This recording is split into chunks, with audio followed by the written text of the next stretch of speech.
Hi friends, welcome to this channel. दोस्तों, हम लोग टीचिंग एप्टीट्यूड के लिए 1000 इम्पोर्टेंट क्वेश्चन की क्लास को कंटिन्यू कर रहे थे और आज ये हमारा उसी का सेकेंड क्लास है। ओके, और आज के इस क्लास में हम लोग जो है वो टीचिंग एप्टीट्यूड के 20 इम्पोर्टेंट क्वेश्चन के बारे में बात करेंगे। डिटेल से हम लोग जो है इस चीज़ को सीखेंगे, जानेंगे। इससे पहले हम लोगों ने 20 क्वेश्चन को देख लिया था, तो आज से हम लोग जो है वो क्वेश्चन नंबर 21 से स्टार्ट करेंगे।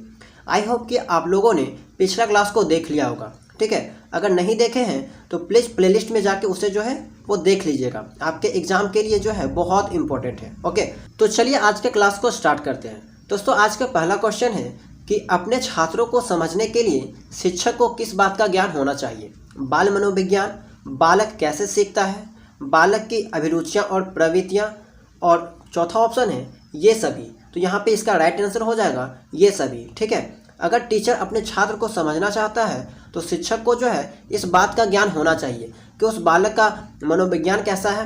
ठीक है, बालक कैसे सीखता है, बालकों की अभिरुचियाँ, उसका इंटरेस्ट किस चीज़ में है, उसका व्यवहार, प्रवृत्तियाँ, ये सब जो है उनको पता होना चाहिए, तभी वे जो है वो किसी छात्र को अच्छे से समझ सकते हैं। ओके, तो यहाँ पे ऑप्शन नंबर डी जो है वो करेक्ट हो जाएगा। क्वेश्चन नंबर 22 है कि निम्नलिखित में से कौन सी समाजीकरण, जिसको इंग्लिश में हम लोग सोशलाइजेशन कहते हैं, के गुणवाहक हो सकते हैं? ठीक है, तो देखिए इस क्वेश्चन को समझने से पहले आपको ये समझना पड़ेगा कि समाजीकरण किसे कहते हैं। उसके बाद आपको ये जानना होगा कि गुणवाहक किसे कहते हैं, तभी आप ऐसे क्वेश्चन को जो है वो आसानी से सॉल्व कर सकते हो।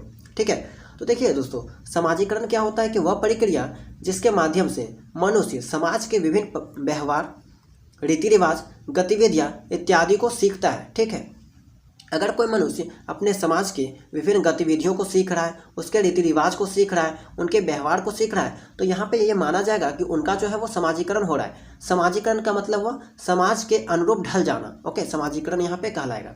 अब आया गुणवाहक किसे कहते हैं? तो दोस्तों देखिए, बालक के समाजीकरण की प्रक्रिया जो है वो निरंतर चलती रहती है, और यह जो प्रक्रिया होती है वह उनके परिवार से आरंभ होती है, यानी स्टार्ट होती है। अब बालक के समाजीकरण के विकास में जो है वो दो तरह के वाहक महत्वपूर्ण भूमिका निभाती है। एक होता है प्रमुख वाहक। अब इस प्रमुख वाहक में कौन आता है? तो प्रमुख वाहक में जैसे कि उनका परिवार आ गया। अब उनके परिवार में खासकर जो माता पिता आ जाते हैं, लेकिन खासकर जो भूमिका होती है वो उनके माता की होती है। ठीक है, अगर आपसे ये पूछा जाए कि बालक, किसी भी बालक की प्रथम अध्यापिका कौन होती है, तो उनकी माता होती है। ठीक है, सबसे ज़्यादा चीज़ें, सबसे पहले चीज़ें जो है बच्चा अपने माता से सीखता है। तो यहाँ पे प्रमुख वाहक के तौर पे हो गया आपका माता पिता, और उनमें से भी अगर मुख्य की बात की जाए तो माता यहाँ पे महत्वपूर्ण भूमिका निभाती है। अब इसके अलावा बालक जो है वो गौण वाहक से सीखता है। एक हुआ प्रमुख वाहक और दूसरा हुआ गौण वाहक। अब गौण वाहक क्या होता है? जैसे कि वातावरण। ठीक है, अब वातावरण भी है दोस्तों, बहुत तरह की होती है। जैसे कि हो गया विद्यालय के वातावरण। ठीक है, बालक जो है वो विद्यालय यानी स्कूल के वातावरण से बहुत कुछ सीखता है, या फिर आस पड़ोस के वातावरण। ठीक है, आस पड़ोस से भी जो है वो बच्चे बहुत कुछ सीखते हैं। तो यहाँ पे अब ऑप्शन आप चेक कीजिए कि विद्यालय और पास पड़ोस, विद्यालय और निकटतम परिवार के सदस्य, परिवार और रिश्तेदार, परिवार और पास पड़ोस।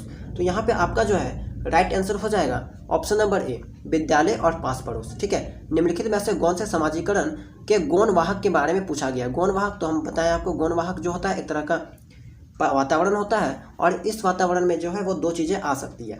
ठीक है, विद्यालय के वातावरण या फिर आस पड़ोस के वातावरण। तो वहीं से जो है ये लोग बच्चे सीखते हैं। तो ये समझ में आ गया। चलिए नेक्स्ट क्वेश्चन देखते हैं। ग्रामीण क्षेत्रों के उत्थान। अब उत्थान का मतलब क्या हुआ? एक तरह समझिए प्रगति। ठीक है, प्रोग्रेस का लक्ष्य होना चाहिए। प्राइमरी एवं प्रौढ़ शिक्षा का प्रसार, नगरीय सुख सुविधाओं का प्रसार, विस्तार, उच्च शिक्षा का प्रसार, और ये सभी। तो देखिए प्राइमरी एवं प्रौढ़ शिक्षा का प्रसार। अब यहाँ पे ये समझना होगा कि प्राइमरी शिक्षा किसे कहते हैं? तो बच्चों की शिक्षा। ठीक है, प्राइमरी शिक्षा। और प्रौढ़ शिक्षा का प्रसार।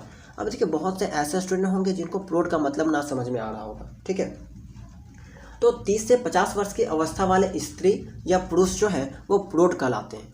ठीक है, 30 से 50 वर्ष की अवस्था वाले स्त्री या पुरुष जो है वो प्रौढ़ कहलाते हैं।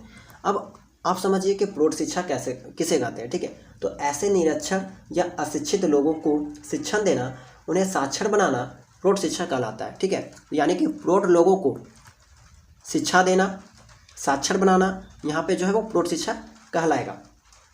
निरक्षर, अर्धसाक्षर या विस्मृताक्षर प्रौढ़ों को भी पुनः शिक्षण देना प्रौढ़ शिक्षा कहलाता है। तो प्रौढ़ शिक्षा के बारे में हम यहाँ पे 2 पॉइंट बात किए कि एक प्रौढ़ लोगों को, यानी कि जिसका उम्र जो है वो 30 से 50 वर्ष की अवस्था में है, ठीक है, तो उनको जो है वो शिक्षा देना, शिक्षित बनाना, साक्षर बनाना हमारा प्रौढ़ शिक्षा के अंतर्गत आएगा। इसके अलावा वैसे लोग जो कि आधे पढ़े लिखे हैं या फिर पढ़े हुए थे वे सब कुछ भूल गए, उनको भी पुनः फिर से शिक्षण देना यहाँ पे प्रौढ़ शिक्षा कहलाएगा, ठीक है। तो इसका आंसर क्या हो जाएगा? ग्रामीण क्षेत्रों के उत्थान का लक्ष्य होना चाहिए प्राइमरी एवं प्रौढ़ शिक्षा का प्रसार, ये हमारा जो है वो राइट आंसर हो जाएगा, ऑप्शन नंबर ए। तो आई होप कि ये भी आप जो है वो समझ गए होंगे। चलिए नेक्स्ट क्वेश्चन देखते हैं। अभिभावक अपने बालकों के लिए टीचर से आशा करते हैं निष्पक्ष व्यवहार की, सहानुभूति एवं प्रेम की, योग्यता एवं ज्ञान की, ए व बी दोनों। तो यहाँ पे आपका जो है राइट आंसर हो जाएगा ऑप्शन नंबर डी, ए व बी दोनों, निष्पक्ष व्यवहार की और सहानुभूति एवं प्रेम की। 24 का option number D. Question number 25 है, शिक्षकों को राष्ट्रभावना विकास हेतु क्या कदम उठाना चाहिए? राष्ट्रभाषा का आधिकारिक प्रयोग करना चाहिए, विद्यालय में ऐसे कार्यक्रम का आयोजन करना चाहिए जिससे छात्रों में राष्ट्रभावना जागे, राष्ट्रीयता के विरोधी तत्वों का दमन करना चाहिए, और लास्ट ऑप्शन है पूरे राष्ट्र के लिए एक ही जैसे विषय वस्तु की वकालत करनी चाहिए। तो देखिए आप खुद इसका आंसर लगा सकते हो, विद्यालय में ऐसे कार्यक्रम का आयोजन करना चाहिए जिससे छात्रों में राष्ट्रभावना जागे, ठीक है। तो यह कदम आपको जो है वो शिक्षक को उठाना चाहिए ताकि जो है वो बच्चे में राष्ट्रभावना का विकास जो है वो जागे। ऑप्शन नंबर बी जो है वो यहाँ पे करेक्ट हो जाएगा। नेक्स्ट क्वेश्चन देखते हैं, क्वेश्चन नंबर 26, बालक के व्यक्तित्व के सर्वांगीण विकास के लिए यह आवश्यक है उसे डैश की जानकारी शिक्षकों को हो, मित्रों, व्यवहार, ज्ञान और कक्षा के साथियों। तो ऑप्शन नंबर बी जो है वो करेक्ट हो जाएगा। अगर कोई टीचर चाहते कि उनके बालक के व्यक्तित्व का सर्वांगीण विकास हो तो उनके लिए यह आवश्यक हो जाता है कि वे उन बालक का जो है वो व्यवहार को अच्छे से समझ रख सके, ठीक है, उनके व्यवहार को समझ सके, उनकी जानकारी जो है उनके पास होना चाहिए। क्वेश्चन नंबर 27 है कि निम्न में से कौन सी शिक्षण विधि जिसमें छात्र जो है वो अधिक क्रियाशील हो, यानी कि एक्टिव हो, ठीक है, क्रियाशील को इंग्लिश में हम लोग जो है वो यहाँ पे एक्टिव कहते हैं, ओके। तो यहाँ पे 4 जो है वो ऑप्शन दे रखा है, इनमें से आपको बताना है कि सूटेबल जो है वो आंसर कौन सा है। तो देखिए यहाँ पे सबसे पहले आपको ऑप्शन नंबर ए समझिए कि प्रदर्शन विधि क्या कहते हैं, किसे कहते हैं, ठीक है। तो वह शिक्षण विधि जिसमें किसी संरचना, कार्य प्रणाली तथा दृश्य को स्पष्ट किया जा सके, ठीक है। टीचर जो है वो आपको किसी चीज़ को समझाने के लिए संरचना का निर्माण कर रहा है, कार्य प्रणाली या फिर किसी भी दृश्य के थ्रू, ठीक है, आपको समझाने की कोशिश कर रहा है। प्रदर्शन की विधि, यहाँ पे नाम से ही पता चल रहा है कि प्रदर्शन मतलब कि दृश्य, कोई चीज़ दिखाने की कोशिश, ठीक है, तो उस विधि को हम लोग यहाँ पे जो है वो प्रदर्शन विधि कहेंगे। अब निगमन विधि क्या होता है? तो देखिए वैसा विधि जिसमें नियमों का पहले तो ज्ञान कराया जाता है, जैसे कोई टॉपिक है, ठीक है, उसके बारे में आपको ज्ञान कराया गया, बताया गया, उसके बाद उसको जो है वो एग्जाम्पल से समझाया जा रहा है, उदाहरण देकर आपको जो है वो समझाया जा रहा है, तो उसको हम लोग यहाँ पे जो है वो निगमन विधि कहेंगे, ओके। प्रदर्शन विधि यहाँ पे इसको इंग्लिश में जो है वो डिस्प्ले मेथड कहते हैं। निगमन विधि यहाँ पे ठीक ठाक हो गया, आप समझ गए कि जिसको जो है पहले नियमों का ज्ञान कराया जाता है, उसके बाद एग्जाम्पल देख के जो है उसे समझाया जाता है। अब प्रश्नोत्तर विधि क्या है? इसको हम लोग जो है वो Q&A मेथड भी कहते हैं, क्वेश्चन एंड आंसर मेथड, ठीक है, जिसमें जो है वो शिक्षक जो है बालकों को क्वेश्चन एंड आंसर के माध्यम से जो है वो समझाने की कोशिश करते हैं। और लास्ट ऑप्शन जो है वो विश्लेषण विधि है, जिसको जो है वो एनालिसिस मेथड कहते हैं। बहुत लोग को हिंदी में समझ में नहीं आ रहा होगा कि विश्लेषण क्या कहते हैं, किसे कहते हैं, तो एनालिसिस, ठीक है, एनालिसिस यानी कि विश्लेषण विधि। इसमें क्या होता है, जैसे कि कोई समस्या हो, उसको जो है वो छोटे छोटे भागों में बांट दिया जाता है और उसको जो है वो समझने की कोशिश की जाती है विस्तार पूर्वक, उसको हम लोग जो है वो विश्लेषण विधि कहते हैं। अब आप क्वेश्चन से पता लगा सकते हो कि यहाँ पे सूटेबल जो आंसर है वो कौन सा है, निम्न में से कौन सी शिक्षण विधि जिसमें छात्र अधिक एक्टिव हो, तो यहाँ पे हो जाएगा प्रश्नोत्तर विधि। इसमें क्या होता है कि टीचर जो है वो क्वेश्चन आपसे पूछ रहे हैं और छात्र जो फटाफट उसका आंसर दे रहा हो, तो यहाँ पे छात्र की एक्टिवनेस जो है, क्रियाशीलता जो है वो ज़्यादा यहाँ पे दिखाई देगी। तो ऑप्शन नंबर सी जो है यहाँ पे करेक्ट हो जाएगा। नेक्स्ट क्वेश्चन है, बाल केंद्रित शिक्षा, चाइल्ड सेंटर्ड एजुकेशन, जिसको इंग्लिश में कहा जाता है, के समर्थक के तौर पर आपके अनुसार निम्नलिखित में से किसका महत्व सर्वाधिक है? ऑप्शन ए है, शिक्षक बालक के व्यक्तित्व पर्सनैलिटी का कहाँ तक विकास कर पाता है, शिक्षक कितने ज्ञानी, आकर्षक और गुणयुक्त है, शिक्षक अपने स्कूल को कितने अधिक भव्य दर्शा पाने में सक्षम है, शिक्षक की पहचान का दायरा कितना विस्तृत है, ठीक है। तो यहाँ पे आपका जो आंसर हो जाएगा ऑप्शन नंबर ए हो जाएगा, शिक्षक बालक के व्यक्तित्व यानी कि पर्सनैलिटी को कहाँ तक विकास कर पाता है। ठीक है, तो यहाँ पे इसका right answer option number A जो है वो हो जाएगा। नेक्स्ट क्वेश्चन, किसी भी विषय वस्तु कंटेंट, ठीक है, विषय वस्तु को इंग्लिश में जो है वो कंटेंट कहा गया। देखिए यहाँ पे जो है वो हम इंग्लिश इसलिए इंक्लूड कर दिए हैं ताकि बहुत से इंग्लिश मीडियम के स्टूडेंट हैं और कुछ कुछ वर्ड जो है वो ऐसा दे रखा है जिसको इंग्लिश में हिंदी में समझना जो है वो मुश्किल है, इसलिए यहाँ पे जो है वो हम इंग्लिश का यूज किए। अब किसी भी विषय वस्तु यानी कि कंटेंट को छात्रों को सरलता से सिखाने के लिए टीचर का सर्वप्रथम गुण होना चाहिए आत्मविश्वास, विषय वस्तु का ज्ञान, प्रभावी अभिव्यक्ति और सहृदयता। तो ये क्वेश्चन हम आपको पहले भी टेलीग्राम चैनल में करवा चुके हैं।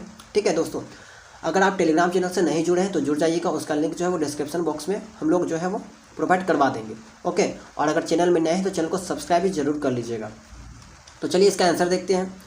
आपका किसी भी विषय वस्तु को छात्रों को सरलता से सिखाने के लिए टीचर का सर्वप्रथम गुण होना चाहिए आत्मविश्वास, विषय वस्तु का ज्ञान, प्रभावी अभिव्यक्ति और सहृदयता। तो यहाँ पे 29 का आंसर जो है वो ऑप्शन नंबर सी हो जाएगा, प्रभावी अभिव्यक्ति यानी कि effective expression, option number C. Question number 30 है, एक छात्र की दृष्टि से विद्यालय में छात्र संघ संगठन के बारे में आपकी धारणा है। ठीक है, धारणा यहाँ पे है, धारणा होगा। ठीक है, आपकी क्या धारणा है ये आपको बताना है। तो देखिए, किसी भी विद्यालय में छात्र संघ संगठन की जो स्थापना की जाती है वो किस लिए किया जाता है। लीडरशिप, आप लोग नाम सुने होंगे, नेतृत्व, ठीक है, के लिए, लीडरशिप के लिए। तो देखिए ऑप्शन है इनसे कोई लाभ नहीं है, विद्यालय में दादागिरी फैलती है, शिक्षक के अन्यायों के विरुद्ध लड़ने का एक साधन है, छात्रों में नेतृत्व की भावना बढ़ती है। तो एक्यूरेट आंसर जो है यहाँ पे आपका ऑप्शन नंबर डी हो जाएगा 30 का। छात्रों में जो है वो लीडरशिप, नेतृत्व की भावना जो है वो बढ़ती है इस चीज़ से, इसीलिए यहाँ पे जो है विद्यालय में छात्र संघ संगठन की स्थापना की जाती है। तो आई होप कि आपको जो है वो ये चीज़ समझ में आ गया होगा। चलिए नेक्स्ट क्वेश्चन देखते हैं। पाठ्यक्रम निर्माण, जिसको इंग्लिश में जो है वो क्यूरिकुलम कंस्ट्रक्शंस भी कहते हैं। अब पाठ्यक्रम निर्माण में किस बात को मुख्य रूप से ध्यान में रखना चाहिए। शिक्षा के उद्देश्यों को, छात्रों की आवश्यकताओं, रुचियों एवं योग्यताओं को, शिक्षण अनुसंधानों को, ए व बी दोनों। तो यहाँ पे हो जाएगा ऑप्शन नंबर डी, ए व बी दोनों। क्वेश्चन नंबर 32 है कि निःशुल्क और अनिवार्य राइट टू एजुकेशन 2019 प्राइमरी शिक्षा लागू होने के फलस्वरूप ऑप्शन ए, बालकों में साक्षरता बढ़ी है, ग्रामीण क्षेत्रों में साक्षरता बढ़ी है, देश में साक्षरता बढ़ी है, ये सभी। तो ऑप्शन नंबर डी जो है वो यहाँ पे करेक्ट हो जाएगा। जब से जो है वो राइट टू एजुकेशन आया हुआ है 2009 में, तब से जो है वो ये तीनों चीज़ों आपको जो है वो देखने को मिलेगी, बढ़ी हुई है। ओके, चलिए नेक्स्ट क्वेश्चन। शिशुओं के लिए शिशुशाला यानी कि प्लेग्राउंड में आवश्यक है खेल के अवसर प्रदान करना, सामान्य ज्ञान देना, भाषा पढ़ाना, कहानियाँ सुनाना। तो चूँकि यह प्लेग्राउंड है तो यहाँ पे जो है वो खेल के अवसर प्रदान करना आपका करेक्ट आंसर हो जाएगा। क्वेश्चन नंबर 34 है कि बाल केंद्रित शिक्षा, जिसको इंग्लिश में हम लोग चाइल्ड सेंटर्ड एजुकेशन भी कहते हैं, द्वारा निम्नलिखित में से क्या संभव नहीं हो सकता। बाल मनोविज्ञान की सहायता से बच्चों के पाठ्यक्रम में सुधार, प्रत्येक बालक पर शिक्षक द्वारा विशेष ध्यान दिया जाना चाहिए, प्रत्येक बालक पर पृथक रूप से ध्यान नहीं दिया जाना चाहिए, और लास्ट ऑप्शन है प्रत्येक बालक की विशेष आवश्यकताओं को समझना चाहिए। ठीक है, तो देखिए यहाँ पे जो आपका राइट आंसर हो जाएगा ऑप्शन नंबर सी हो जाएगा। देखिए मान लीजिए कि आपके क्लास में बहुत सारे स्टूडेंट हैं, तो आप प्रत्येक विद्यार्थी पे जो है स्टूडेंट पे विशेष ध्यान तो नहीं ना दे सकते। ओके, सबको आपको जो है वो बराबर लेके चलना है। अब ऑप्शन नंबर सी यहाँ पे करेक्ट हो जाएगा, क्योंकि इसके नियम में जो बाल केंद्रित शिक्षा था, ठीक है, उनके नियम में ये लिखा गया है कि प्रत्येक बालक पर जो है पृथक रूप से ध्यान नहीं दिया जाना चाहिए। ठीक है, जैसे होता है ना कि बहुत से टीचर कोई खास स्टूडेंट के ज़्यादा पक्ष में होते हैं। ठीक है, जैसे कि थोड़ा सा भी कोई तेज है तो उसको ज़्यादा प्रमोट करते हैं, हेल्प करते हैं, सपोर्ट करते हैं। तो ऐसा बिल्कुल भी नहीं होना चाहिए, क्योंकि टीचर जो है वो सबके लिए है। ओके, सबको जो है सभी स्टूडेंट को साथ में उनको जो है वो लेकर चलना चाहिए, सबके साथ जो है वो इक्वल मैनर के साथ इक्वल सपोर्ट सबको जो है वो यहाँ पे करना चाहिए। तो ऑप्शन नंबर सी जो है यहाँ पे आपका करेक्ट हो जाता है। चलिए क्वेश्चन नंबर 35 वर्तमान समय में प्राइमरी शिक्षा की दुर्दशा का मुख्य कारण है एकाकी परिवार, छात्रों का दूरदर्शन में अधिक समय व्यतीत करना, गाइड पुस्तकों पर भरोसा, शिक्षक छात्र का विषम अनुपात। तो ऑप्शन नंबर डी जो है वो यहाँ पे करेक्ट हो जाएगा। आजकल जो है क्या हो गया है वर्तमान में कि शिक्षक और छात्र का जो है यहाँ पे मेल नहीं हो पा रहा है। ठीक है, उन लोगों का जो अनुपात है वो विषम हो जा रहा है, दोनों के बीच जो है वो मेल नहीं हो पा रहा है। ओके, तो ये चीज़ होने की वजह से जो है प्राइमरी शिक्षा की दुर्दशा यहाँ पे खराब होती जा रही है। राइट, चलिए क्वेश्चन नंबर 36 देखते हैं। विद्यालय के सभी कार्यक्रमों में भाग लेना चाहिए क्योंकि इससे सीखने का अवसर मिलता है, व्यक्तित्व का विकास होता है, आत्मविश्वास के विकास में सहायता मिलती है, ये सभी। तो ऑप्शन नंबर डी जो है यहाँ पे करेक्ट हो जाएगा। चलिए नेक्स्ट क्वेश्चन। जो आपकी सही आलोचना यानी कि क्रिटिसाइज करता है तो उसके साथ आपका व्यवहार अपेक्षित होगा, एक मित्र के रूप में, एक मूर्ख के रूप में, एक आलोचना के रूप में, इनमें से कोई नहीं। तो अगर आप जो है वो एक आइडियल पर्सन है, ठीक है, आदर्श इंसान है, ओके, तो आपको यहाँ पे दायित्व बनता है कि आपके साथ, ठीक है, जो आलोचना कर रहा है, आपकी जो बुराई कर रहा है, उनके साथ भी आप जो है वो एक मित्र के रूप में व्यवहार करें, ठीक है, अगर आप एक आइडियल पर्सन है। और यही चीज़ जो है वो सबको करना चाहिए, ठीक है। टीचर जो होता है एक आइडियल पर्सन होता है, ठीक है, आइडियल टीचर आइडियल पर्सन होता है, ठीक है। तो वहाँ पे उनके लिए यह ज़रूरी हो जाता है कि उनका अगर कोई क्रिटिसिज्म कर रहा है, कोई आलोचना कर रहा है, तो वे जो है उनके साथ में मित्र की भावना रखें, मित्र के रूप में जो है वो उनसे साथ रहे। ऑप्शन नंबर ए जो है यहाँ पे आपका करेक्ट हो जाएगा। क्वेश्चन नंबर 38 है, छात्रों में अनुशासन बनाए रखने के लिए एक शिक्षक की कौन सी भूमिका सराहनीय है? शिक्षक की अपनी योग्यता, शिक्षक का विचार, शिक्षक का व्यक्तित्व, शिक्षक की कक्षा प्रबंध की क्षमता। तो यहाँ पे ऑप्शन नंबर डी जो है वो यहाँ पे करेक्ट हो जाएगा, ठीक है। अगर एक टीचर जो है वो छात्रों में अनुशासन बनाए रखना चाहते हैं, ठीक है, तो उनकी जो है वो ये भूमिका होनी चाहिए, शिक्षक की कक्षा प्रबंधन की क्षमता, ठीक है। ये ऑप्शन नंबर डी जो है यहाँ पे करेक्ट हो जाएगा। क्वेश्चन नंबर 39 है, किस छात्र को आप श्रेष्ठ मानते हैं? जो शिक्षकों को सम्मान दे और उनकी आज्ञा माने, जो सुशील और शर्मिला हो और अनुशासन में रहे, जो शिक्षा ग्रहण करने में और अध्ययन में रुचि रखता हो, जो नियमित पाठशाला आता हो और कक्षा का मॉनिटर हो। तो ऑप्शन नंबर सी जो है यहाँ पे करेक्ट हो जाएगा, जो शिक्षा ग्रहण करने में और अध्ययन में रुचि रखता हो, ठीक है, जिसका इंटरेस्ट हो, उन्हीं को आप जो है वो श्रेष्ठ मानेंगे। अगर आप एक आइडियल टीचर है, ठीक है, अच्छा टीचर है, तो आपको जो है ये चीज़ करना होगा, जो शिक्षा ग्रहण करने में और अध्ययन में रुचि रखता है उनको जो है वो आपको श्रेष्ठ मानना होगा। चलिए नेक्स्ट क्वेश्चन, आज का लास्ट क्वेश्चन है, एक प्रभावी अध्यापक, ठीक है, इफेक्टिव टीचर के लिए आवश्यक नहीं मानते हैं केवल दंड देने वाला, केवल वह विषय को रोचक बनाता हो, सृजनशील हो, सृजनशील का मतलब हुआ क्रिएटिव माइंड, ठीक है, रचना का एक तरह से समझ लीजिए, जिनके पास क्रिएटिव माइंड है, अच्छे अच्छे ख्याल आते हैं, विचार आते हैं। अब वह उत्तम वक्ता हो, ठीक है, यहाँ पे वक्ता होगा, तो यहाँ पे आपका जो है वो राइट आंसर हो जाएगा। आवश्यक नहीं मानते हैं यहाँ पे पूछा गया, तो ऑप्शन नंबर ए जो है वो यहाँ पे करेक्ट हो जाएगा, केवल दंड देने वाला। तो ये यहाँ पे जो है वो राइट आंसर हो जाएगा। तो दोस्तों आई होप कि आप लोग को जो है वो आज का क्लास पसंद आया होगा, चीज़ें जो है वो समझ में आई होगी, ठीक है। तो वीडियो को लाइक जो है वो ज़रूर कर दीजिएगा, और अगर चैनल में नए हैं तो चैनल में को सब्सक्राइब जो है वो ज़रूर कर लीजिएगा, और इसका PDF जो है वो आपको टेलीग्राम चैनल में मिल जाएगा, उसमें जो है वो ज्वाइन हो जाइएगा, उसका लिंक आपको डिस्क्रिप्शन बॉक्स में मिल जाएगा। ओके दोस्तों, यहाँ पे जो भी क्वेश्चन आपको बताया जा रहा है वो आपके एग्ज़ाम के लिए बहुत इंपॉर्टेंट है। यहाँ पे जो भी क्वेश्चन हम आपको बता रहे हैं, ठीक है, 1000 क्वेश्चन जो भी हम आपको करवाएंगे, ये सब बहुत ही इंपॉर्टेंट क्वेश्चन है। और पिछले वर्ष जो है वो किसी ना किसी एग्ज़ाम में, टीचिंग एग्जाम में जो है वो आया हुआ है। कुछ क्वेश्चन आपको सीटेट में आया हुआ है, कुछ अदर स्टेट के बीएड इंट्रेंस में आया हुआ है, चाहे कुछ जो है आपके झारखंड के ही बीएड इंट्रेंस में आया हुआ है। तो ये सब जो है आपके एग्ज़ाम के लिए अत्यंत आवश्यक है, बहुत आवश्यक है। आप लोग जो है इसकी डेली क्लास को ज्वाइन जरूर कीजिएगा, कुछ कीजिएगा चाहे नहीं टीचिंग एप्टीट्यूड में, लेकिन इस क्लास को जो है वो ज्वाइन जरूर कीजिएगा। 1000 क्वेश्चन जो हम आपको देंगे, ठीक है, वो आपके एग्ज़ाम में जो है वो देखने को मिल सकता है। एज इट इज़ क्वेश्चन जो है यहाँ से उठा के आपको जो है वो देखने को एग्जाम पेपर में देखने को मिलेगा। तो आप लोग जो इस क्लास को मिस नहीं कीजिएगा, पहले हम आपको बता देते हैं। ओके, और टेलीग्राम चैनल से नहीं ज्वाइन हुए हैं तो ज्वाइन हो जाइएगा। वहाँ पे डेली जो है आपको तैयारी करवाई जा रही है, डेली आपको रीजनिंग की तैयारी फिलहाल करवाई जा रही है, और टेस्ट भी वहाँ पे जो है वो लिया जाता है। तो आप लोग जो है ज्वाइन जरूर कर लीजिएगा, और चैनल को भी सब्सक्राइब कर लीजिएगा। मिलते हैं नेक्स्ट क्लास में।